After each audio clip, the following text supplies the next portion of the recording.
So I guess there were two things in my growing up and development that were really critical to the kind of scholar I became. The most fundamental was I grew up living between two countries, between Japan and the US. So culture was always a bit of a mystery to me, something that I had to actively investigate in order to understand and participate effectively. And that's why I became a cultural anthropologist, because people often say we study the things we don't understand, and so decoding culture was a big part of my growing up and became a big part of my professional identity.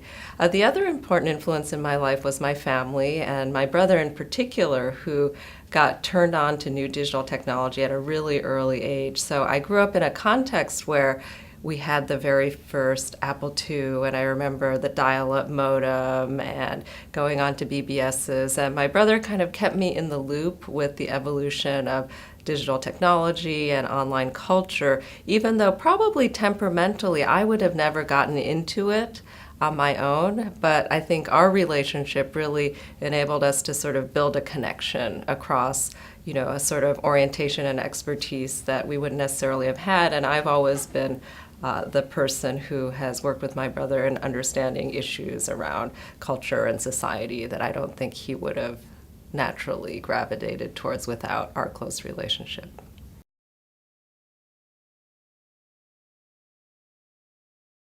I think the highest level description is I'm a cultural anthropologist who studies practices around digital technology with a focus on youth culture.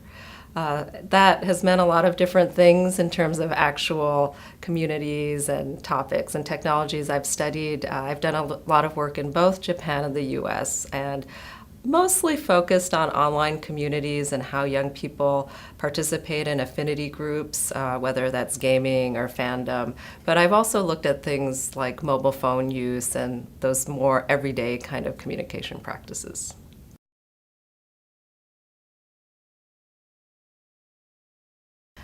Yeah, so thinking back in the growth of the field, I mean, I've been really lucky because I was there from the early days. And the first exposure I had to the study of online communities was really in the day of text-based MUDs, MOOs, MUSHs, and the early studies of bulletin board systems. So this was all text communication.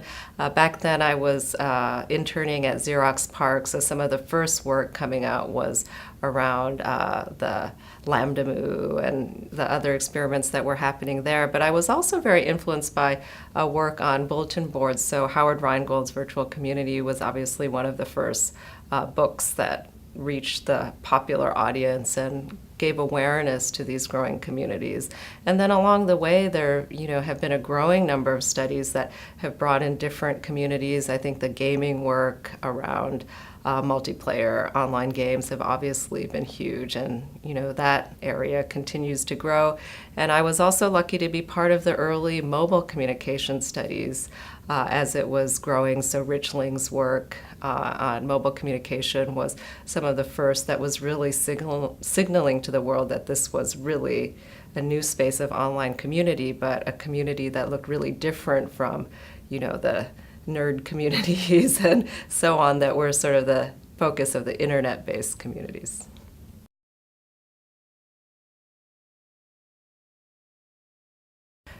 So participatory learning is an interesting term because it kind of sat between some of the research that Henry Jenkins has been known for quite some time around participatory culture that was grounded in fan culture and how people in their everyday lives and their communities appropriated, remixed, took on culture and content worlds from popular culture. So that was one stream.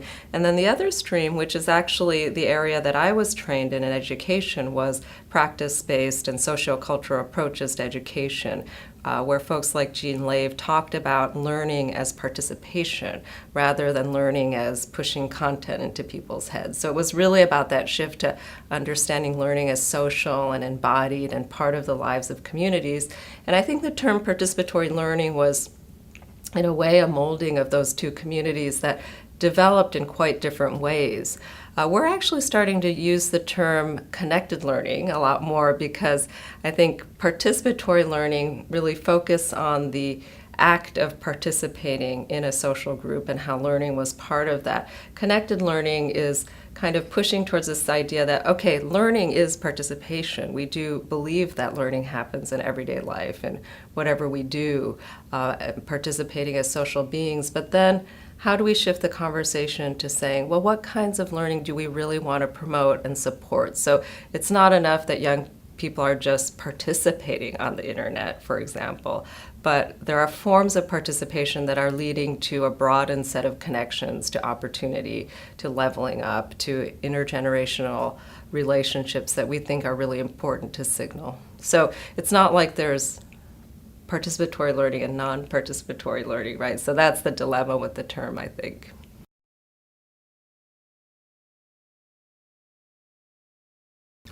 I think as our tools and our opportunities to connect to different people and affinity groups have proliferated, we've naturally started to develop strategies for segmenting our identities, for connecting with particular groups in particular ways through different platforms. And I think that's been a really interesting evolution of our digital culture. So if you look at a site like Facebook, it used to be youth-centered, and now it's kind of an everybody site. And so young people don't necessarily feel safe displaying their identities on Facebook in the same way that they might have in their early years, because it is a site that's being, reviewed by your elders and people who have power over you in new ways. So I think the issue is often framed in terms of private versus public, or how much do you share? But it really is becoming a much more granular and sophisticated process of selecting, which forms of publicity, which forms of identity, which forms of groups do you participate in what ways.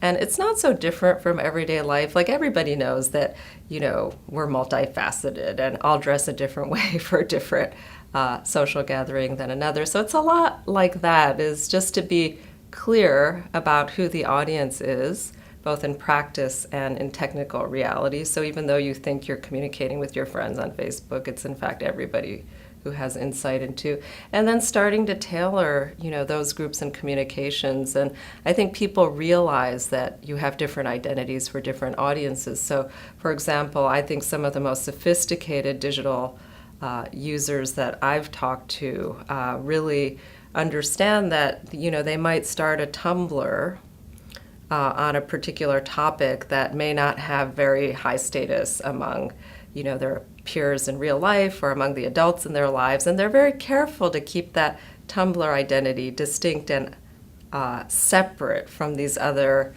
kinds of identities. And that's, includes whether you use a different email address or whether there are any linkages between different sites. So, by all means, continue to use the internet as a space of play and exploration, but also be really smart about where that identity and that communication is circulating.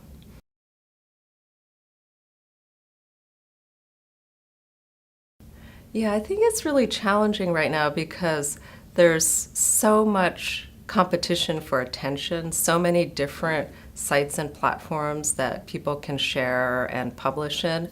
So I do think that it's important to realize that getting recognition and attention is alchemy between doing really good work, understanding, how to publish and promote and, get recognized through more formal means like submitting to a competition or, working with badges or reputation schemes. But, maybe most importantly, it's about being embedded in a social community. And that social capital is the invisible glue that gets people really recognized, and really understanding that you have to work all three components. So you have to do excellent work. You have to, understand the gates and the, hurdles that could stand in your way or enable you to get recognition through more formal mechanisms. But most importantly, you have to invest in other people. And, you have to give love to get love. And I think that's the part that young people who are really successful navigating the digital world have a set of social and network building competencies that are really, really critical.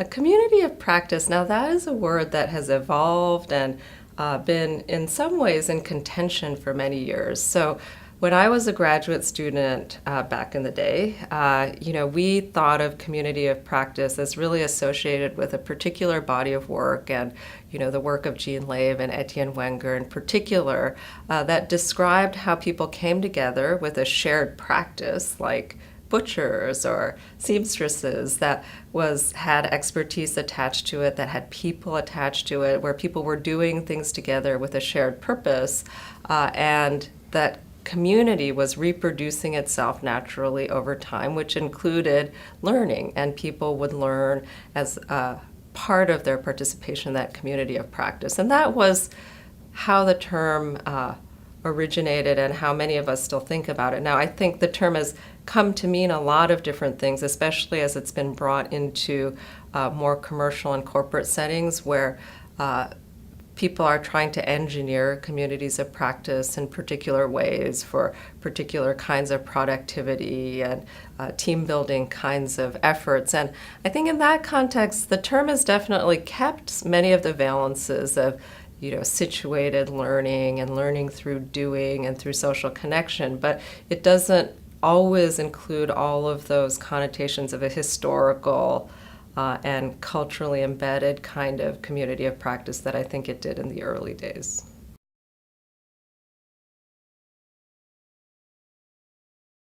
When we talk to young people who are very active digital producers, that's one of the first things they talk about is wanting to get good feedback from the right kinds of people for their work, because people recognize that it's that critical and well-informed feedback that is the only way that you really learn to get better at something. It's also one of the hardest things to get online. So there's this theoretic possibility of getting productive feedback, but a lot of platforms are designed with simple likes and star rating systems, commenting systems that aren't particularly well tuned for getting productive feedback. And that's why a lot of times we see digital creators really working on relationships that are specific to giving and getting feedback. So fan fiction writers who are very successful inevitably have an inner cohort of beta readers that they have a reciprocal relationship with, that they're at a level where they respect each other's abilities. So it's also not just about getting feedback, but getting feedback that's keyed to the right level, and really cultivating relationships that are centered around learning.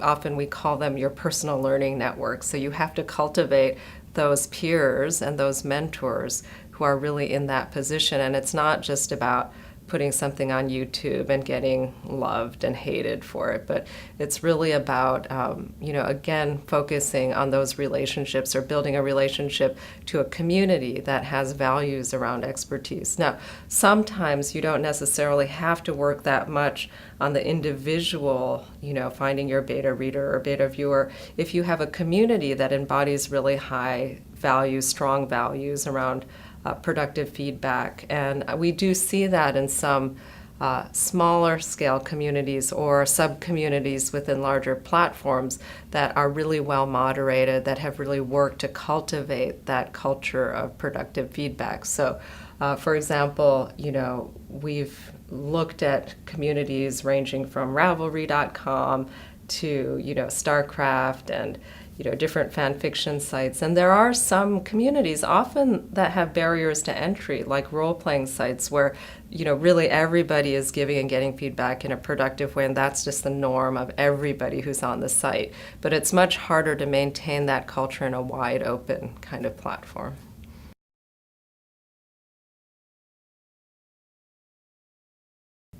I think there definitely are both, design strategies on a technology layer as well as strategies for community moderating, development, and so on, facilitation that can really promote healthy, high-functioning communities of practice. Or, we think of our job as really developing that in terms of connected learning communities, because there are properties that really scaffold learning in communities and some communities that really aren't as well designed for it. So the help and feedback is one good example, is that you actually create genres of practice, affordances in the site that allow and encourage help and feedback. So, for example, one of the sites I studied, animemusicvideos.org, was a fan design site that was really optimized for that community.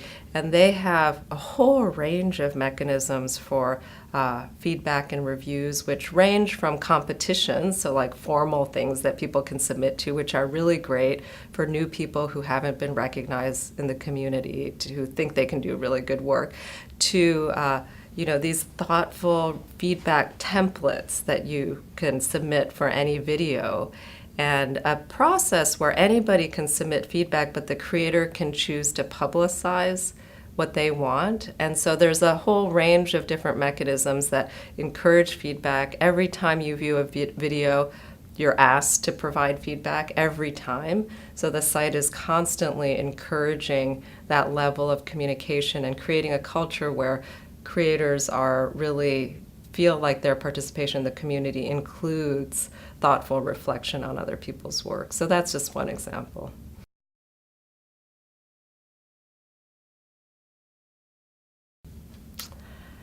I think it's critical that learning doesn't end after you leave the formal education system, especially in this age when things are changing so fast from not just a technological perspective, but just the way that industries and jobs and so on are adapting. So we're not in an era right now where you can expect to have learned what you need to know for the rest of your career in school. Not maybe we never were, but it's even more so today. And so I think what the opportunity is, though, that there are so many more open learning resources out there, and they're just growing by the day. So there's no excuse not to be a lifelong learner anymore, because for anything you want to learn, there's going to be a YouTube video, there's going to be a MOOC, there's going to be an FAQ, there's going to be a tutorial. If you want to become a developer, you can go to a 2-week coding boot camp. In fact, I've interviewed a lot of young people who have graduated and actually don't think they have the skills for the job they want. And they go online and they take a course in front-end web development or graphic design or data analysis or whatever it is. It may be a course that was never even offered in your school, or maybe you majored in something that wasn't exactly giving you the skills or the experience. But get that internship, do some learning. It's never going to stop. You always have to be a learner, and it's interesting and exciting to do that too, right? It's not just about getting the job. So I think there's a huge opportunity for young people to just continue to, fill in and make changes to their skill set and so on. And there are actually abundant resources to make that happen.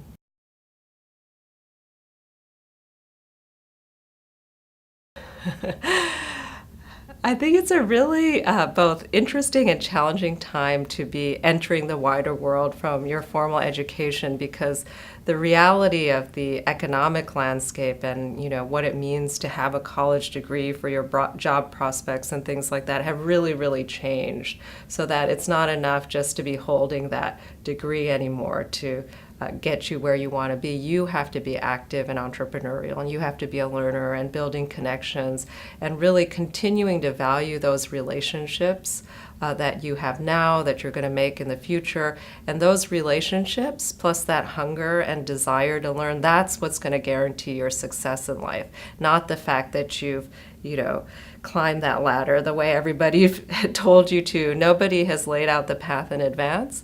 It's the people who are around you who are going to be your learning network for the rest of your life. And it's that ability to really stay connected and stay learning that's really going to keep you both happy and successful.